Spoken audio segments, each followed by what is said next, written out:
Hola, vamos a comenzar nuestra clase de Fundamentos de Telecomunicaciones. Para empezar con el tema 1, donde vamos a ver los sistemas de comunicaciones y distintos conceptos básicos necesarios para el desarrollo de la asignatura. Nuestra primera pregunta es: ¿qué es un sistema de comunicación? ¿Cuál es el objetivo de un sistema de comunicación?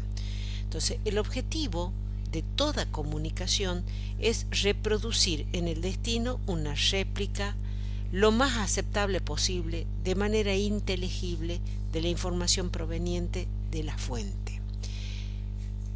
Desde el ser humano es un ser social y necesita comunicarse, por lo tanto, la comunicación siempre ha estado presente dentro de las actividades a desarrollar por un ser humano. En este caso, los sistemas de comunicación electrónicos que vamos a ver en esta asignatura contemplan una fuente donde la fuente es la que emite el mensaje. La fuente pone el mensaje dentro de un transmisor, quien va a condicionar esta señal para ponerla, a condicionar de manera apropiada, poniéndola en un canal de transmisión, que podría ser este canal de transmisión varias cosas. Podría ser aire, podría ser un cable, como un cable coaxil, un par tensado, también podría ser una fibra óptica, y este canal de transmisión va a permitir que lo que envió el transmisor, que la señal que envió el transmisor ingrese a un receptor. El receptor hará el trabajo inverso del transmisor, acondicionando la señal recibida desde el canal para condicionarla y ponerla y presentarla de la manera que el destino lo requiera, que podría ser audio, podría ser imagen, por ejemplo. La información o el mensaje es entonces la representación física de la información producida por una fuente. Esta información podría ser digital o analógica. Analógica, como podría ser voz, podría ser una imagen, o digital, como podría ser los datos generados por algún equipo o por una computadora. Esto va a permitir que clasifiquemos a los sistemas de comunicaciones en dos grandes grupos: en los sistemas de comunicaciones analógicos y los sistemas de comunicaciones digitales. Ejemplos de sistemas de comunicaciones analógicos tenemos el teléfono, el enlace de voz por radio, una conversación, un video, etcétera, etcétera. Mientras que ejemplos de los sistemas de comunicación digital van a ser, por ejemplo, los enlaces de computadoras, ¿no es cierto? Los que involucren datos generados en computadoras o equipos que salen a través de un conversor analógico digital. Hay distintos modos de transmisión, y el modo de transmisión es la forma en que se intercambia la información entre el receptor y el emisor. En general, de modo general hay cuatro grandes modos. El modo simple, que es cuando es unidireccional la comunicación, o sea que hay un emisor que transmite y un receptor que solamente puede recibir la información. Ejemplo de esto es, por ejemplo, la radio comercial, la televisión. El modo half-duple, en este caso se puede transmitir ambos. Emisor y transmisor transmiten en ambos sentidos, o sea, es bidireccional, pero no simultáneamente. Por ejemplo, el walkie-talkie. Luego tenemos el full duplex, donde hay una transmisión simultánea en ambas direcciones, o sea que es bidireccional y simultánea sería la característica. Por ejemplo, los sistemas de comunicación telefónica, donde tanto el emisor como el receptor pueden hablar al mismo tiempo y escucharse al mismo tiempo. Y por último tenemos la full duplex, donde hay un intercambio de información en ambos sentidos simultáneamente y con más de un sentido. Ejemplo, llamada en conferencia. Un esquema de un sistema de comunicaciones vamos a tener el transmisor, el conjunto transmisor, donde vamos a ver que tiene un modulador, ¿sí?, excitado por una portadora, una señal llamada portadora, y por la señal de información. El modulador va a poner la señal modulada sobre el transmisor, quien la va a condicionar para ponerla sobre una antena. La antena va a emitir la información sobre un canal de comunicación que en este caso ya va a ser el aire, porque estamos viendo comunicaciones en radiofrecuencia. Esta señal va a viajar en el aire y va a llegar a la otra antena receptora, ingresando esta señal al receptor, pasando luego, o sea, la amplificará, la pasará a un demodulador que hará el proceso inverso del modulador para presentarla por último en el reproductor de la información. Y entonces viene la pregunta, ¿qué es una portadora y por qué necesitamos modular? Entonces, ¿por qué necesitamos modular y qué es la portadora? La portadora es una señal de alta frecuencia. ¿Y por qué necesitamos una señal de alta frecuencia y por qué voy a necesitar modular? Entonces, normalmente la información es de baja frecuencia. Por ejemplo, para que tengamos noción, la voz tiene componente desde los 300 Hz hasta los 3.3 kHz. Por ejemplo, la música, si quisiera transmitir en AM, en una radio de AM, se transmite desde los 100 Hz, o sea, las componentes van desde 100 Hz hasta los 5 kHz. En FM, estéreo, por ejemplo, va desde los 100 Hz hasta los 15 kHz. Entonces, como vemos, la información normalmente siempre es de baja frecuencia. Y obviamente no puedo transmitir esta señal de baja frecuencia por distintos motivos. Primero, ¿no es cierto? Porque yo necesito, si yo pusiese esta señal de baja frecuencia, supongamos acá en el aire, esa señal de baja frecuencia va a sufrir degradaciones a lo largo del camino. Segundo, ¿no es cierto? La longitud de onda de una señal es igual a la velocidad de la luz sobre la frecuencia. Obviamente, si la frecuencia es chica, la longitud de onda es grande, quiere decir que esta antena y esta antena son gigantescas, ¿sí? Es velocidad de la luz sobre frecuencia. O sea, por ejemplo, una señal de 1 kHz sería, o sea, 1 kilo es 1000, entonces imagínense la longitud que tiene, ¿sí? 3 por 10 a la 5 sería la longitud del tamaño de la antena. Entonces, ¿por qué modulamos?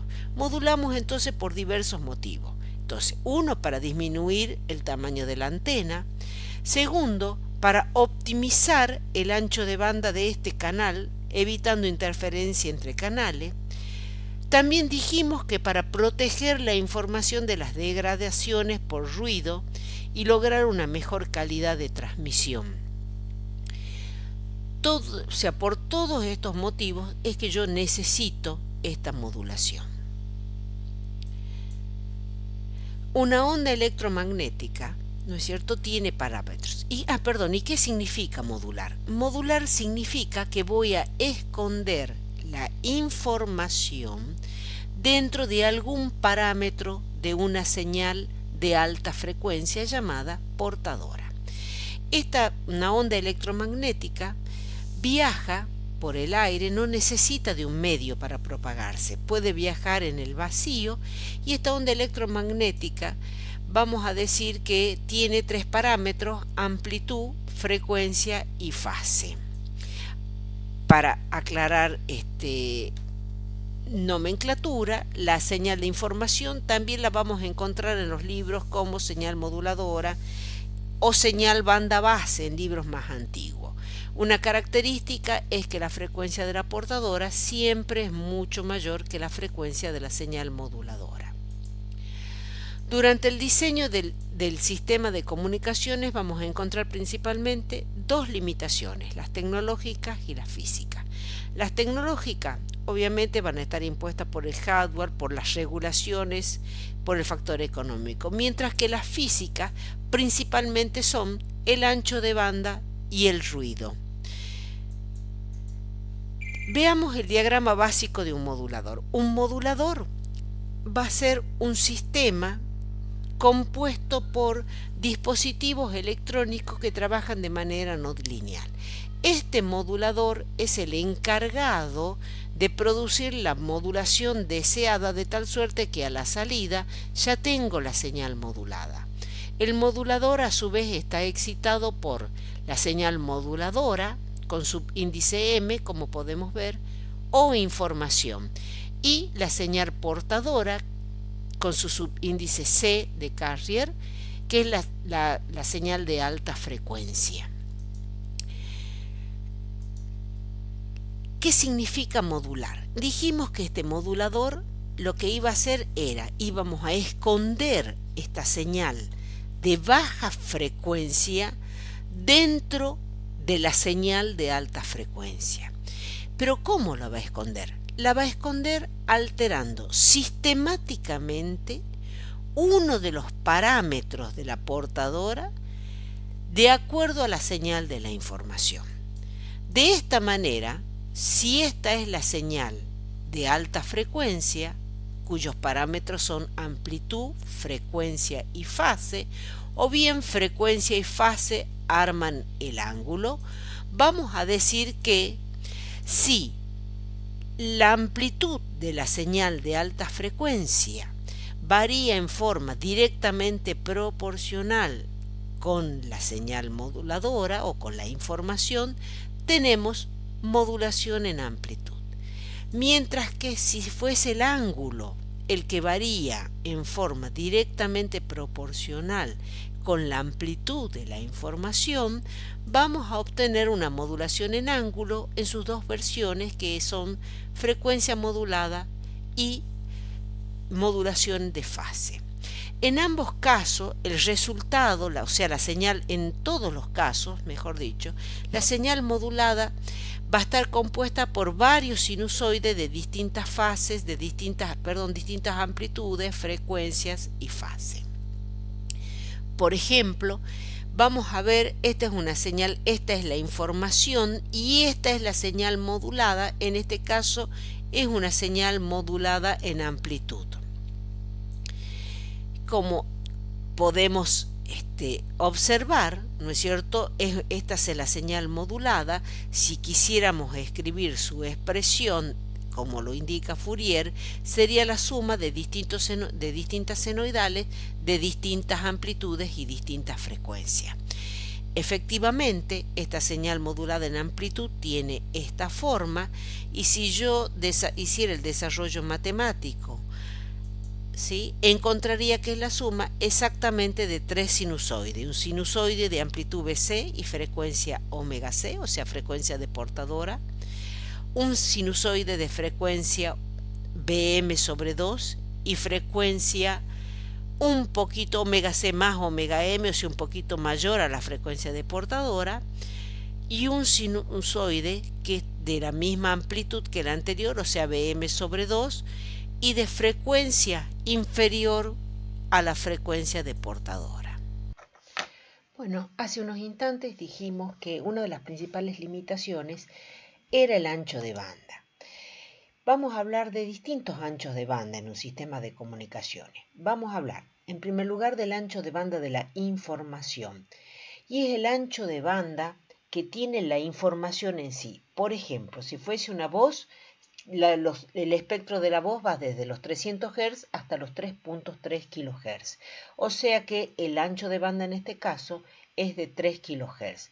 Por ejemplo, en el caso de música de alta fidelidad, se transmite desde los 100 Hz hasta los 15 kHz. O sea que el ancho de banda de la información, en este caso de la música que se transmite, es de aproximadamente 15 kHz.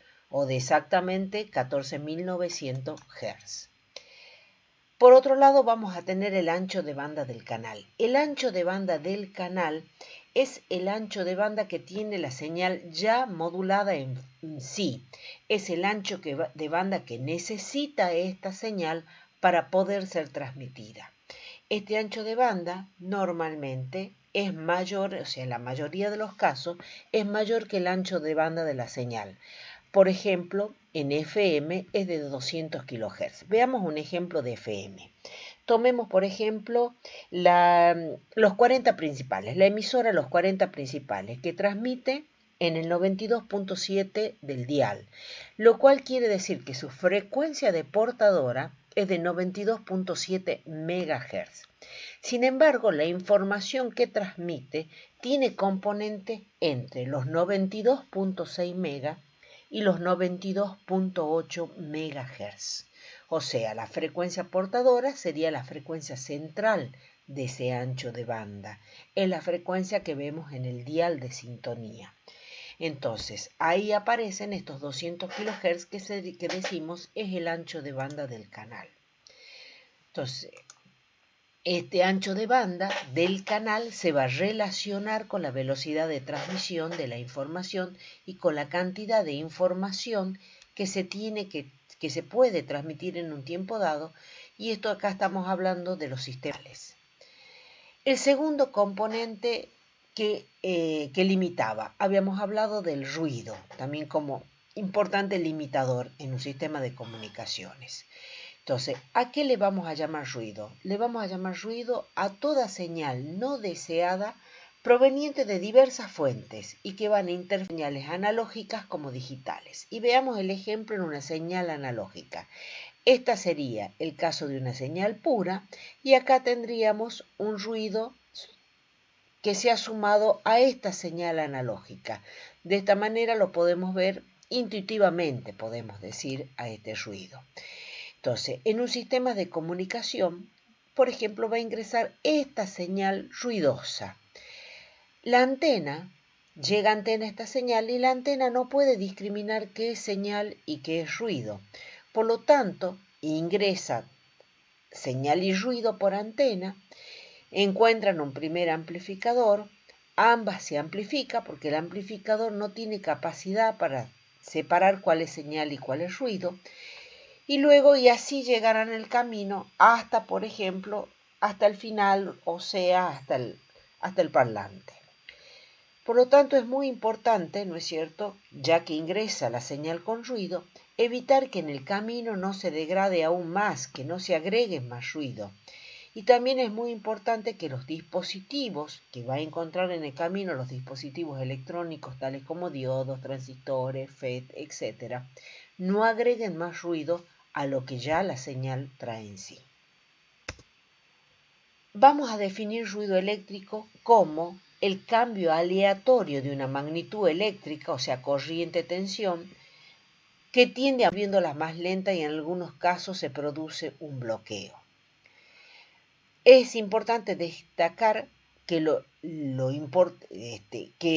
necesario es evaluar la relación entre potencia de señal y potencia de ruido, más que conocer en sí sus efectos electrónicos. Enunciado de Nyquist.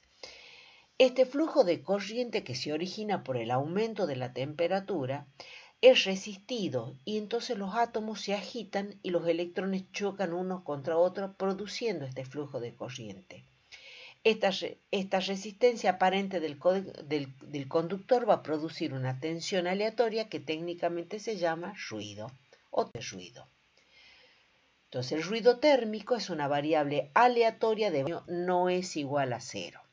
Una característica del ruido térmico es que la densidad espectral del ruido térmico es uniforme en todo el espectro de la frecuencia. Es decir, que sus componentes espectrales abarcan desde 0 Hz hasta los pentahertz y se manifiesta por igual en toda la frecuencia. Por eso se lo llama ruido blanco, porque la distribución de potencia es constante en todo el espectro de frecuencia, al igual que la luz blanca de este ruido. Y se puede demostrar que la potencia de ruido es igual a K por T y por B. K es la constante de Boltzmann, T y B es el ancho de banda de la potencia expresada en Hz. Y que es igual a la potencia de ruido sobre el ancho de banda, que es igual a K por T, o sea, constante de Boltzmann por temperatura expresada en grados Kelvin. La tensión de ruido es muy importante que logremos calcular. Hemos dicho que este flujo de corriente iba a causar una oposición de los electrones, lo cual iba a generar una tensión de ruido. En ausencia de estas tensiones externas, entonces el movimiento aleatorio va a dar lugar a la corriente, cuyo objetivo es lograr la optimización del uso del canal M. Vamos a pasar ahora, le vamos a llamar espectro electromagnético al conjunto de frecuencias que se radian en las ondas electromagnéticas, pero ordenadas son las de radiofrecuencia. En todo en el espacio a la velocidad de la luz y su longitud de onda es lambda, que es igual a c sobre f, donde c es la velocidad de la luz, igual a 3 por 10 a la 8. El espectro, si vamos a ver el espectro electromagnético, por ejemplo, los rayos gamma, ¿no es cierto?, tienen frecuencias mayores a los 30 hexahertz, ¿no es cierto? Los rayos X tienen frecuencias superiores a los 30 petahertz, los ultravioletas, y así podemos seguir hasta donde vemos, por ejemplo, que las señales de audio tienen frecuencias menores a los 30 kilohertz, son menores a los 30, y donde acá podemos ver los valores de las longitudes de onda. Entonces las señales de audio tienen longitudes de onda de los 10 kilómetros o mayores a los 10 kilómetros, mientras, por ejemplo, que una señal de microonda tiene una longitud de onda menor a los 30 centímetros. El espectro, o sea, no tenemos que confundir el espectro electromagnético con el espectro visible. El espectro visible por el ojo humano es solo una pequeñísima porción del espectro electromagnético, como estamos viendo en este gráfico.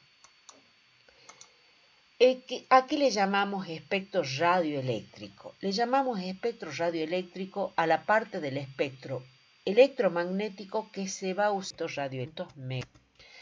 Acá hemos escrito ejemplos del espectro radioeléctrico, en este caso de UHF, donde dentro del UHF están los canales del 14 al 83 de TV y que tienen frecuencias comprendidas entre los 470 a 890 megas.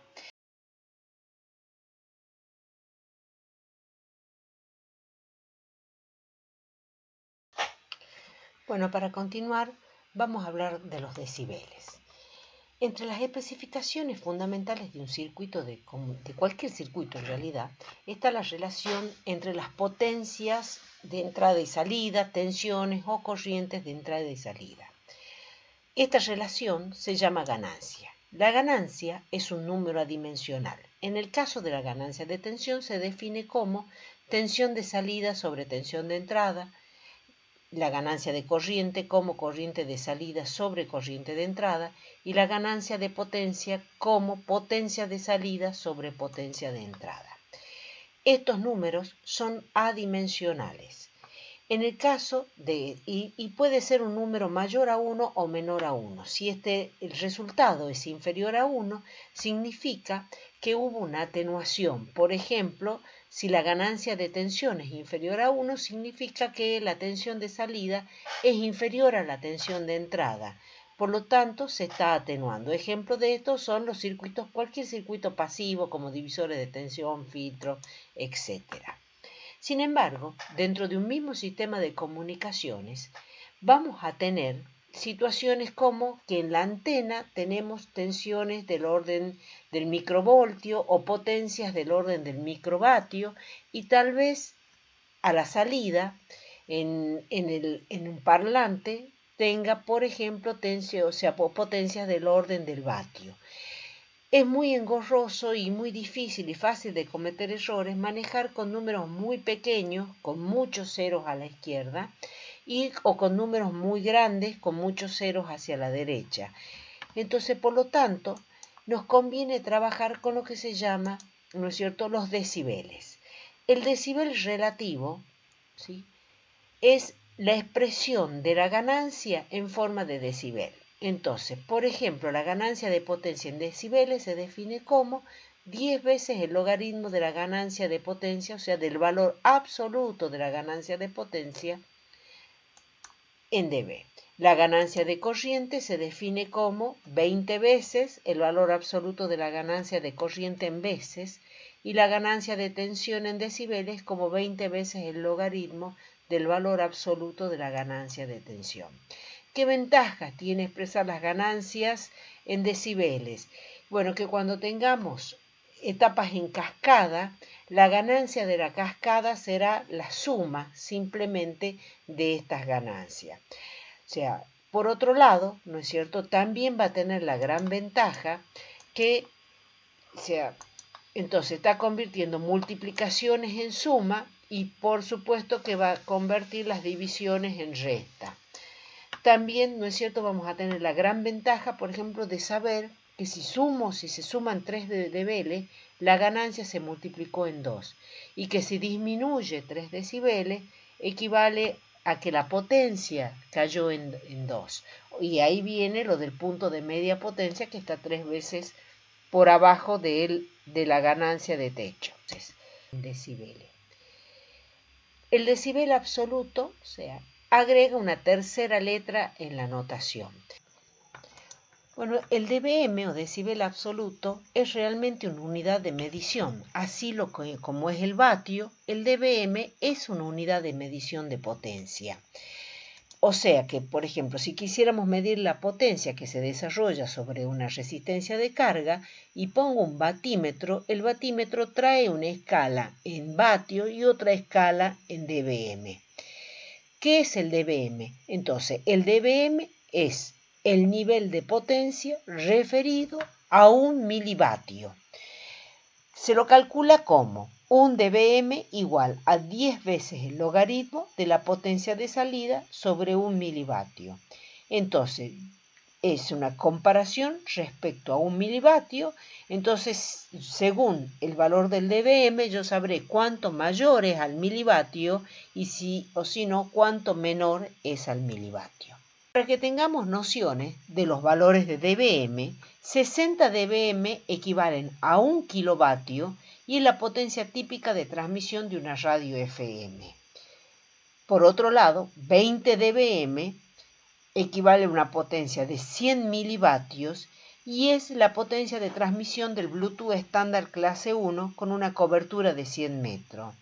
También es la potencia típica de un router inalámbrico de Wi-Fi. Con respecto al Wi-Fi, por ejemplo, con un analizador de redes, si pusiéramos el analizador de redes en este bloque para ver la radiación del Wi-Fi, veríamos esta curva que es el Wi-Fi en el bloque 1, piso 2. Esto es lo que llega al laboratorio en este canal. Y por último, en este canal está el bloque 1, piso 3. Les recomendamos, ¿cierto?, para continuar con el estudio, repasar lo que es análisis de señales, que está en el anexo 1, y en el anexo 2, un repaso de resonancia y del comportamiento de los circuitos resonantes serie y paralelo. Hasta luego. Bueno, el dBm o decibel absoluto es realmente una unidad de medición. Así como es el vatio, el dBm es una unidad de medición de potencia. O sea que, por ejemplo, si quisiéramos medir la potencia que se desarrolla sobre una resistencia de carga y pongo un batímetro, el batímetro trae una escala en vatio y otra escala en dBm. ¿Qué es el dBm? Entonces, el dBm es el nivel de potencia referido a un milivatio. Se lo calcula como un dBm igual a 10 veces el logaritmo de la potencia de salida sobre un milivatio. Entonces, es una comparación respecto a un milivatio. Entonces, según el valor del dBm, yo sabré cuánto mayor es al milivatio y si no, cuánto menor es al milivatio. Para que tengamos nociones de los valores de dBm, 60 dBm equivalen a 1 kilovatio y es la potencia típica de transmisión de una radio FM. Por otro lado, 20 dBm equivale a una potencia de 100 milivatios y es la potencia de transmisión del Bluetooth estándar clase 1 con una cobertura de 100 metros. También es la potencia típica de un router inalámbrico de Wi-Fi. Con respecto al Wi-Fi, por ejemplo, con un analizador de redes, si pusiéramos el analizador de redes en este bloque para ver la radiación del Wi-Fi, veríamos esta curva que es el Wi-Fi en el bloque 1, piso 2. Esto es lo que llega al laboratorio en este canal. Y por último, en este canal está el bloque 1, piso 3. Les recomendamos, ¿cierto?, para continuar con el estudio, repasar lo que es análisis de señales, que está en el anexo 1, y en el anexo 2, un repaso de resonancia y del comportamiento de los circuitos resonantes serie y paralelo. Hasta luego.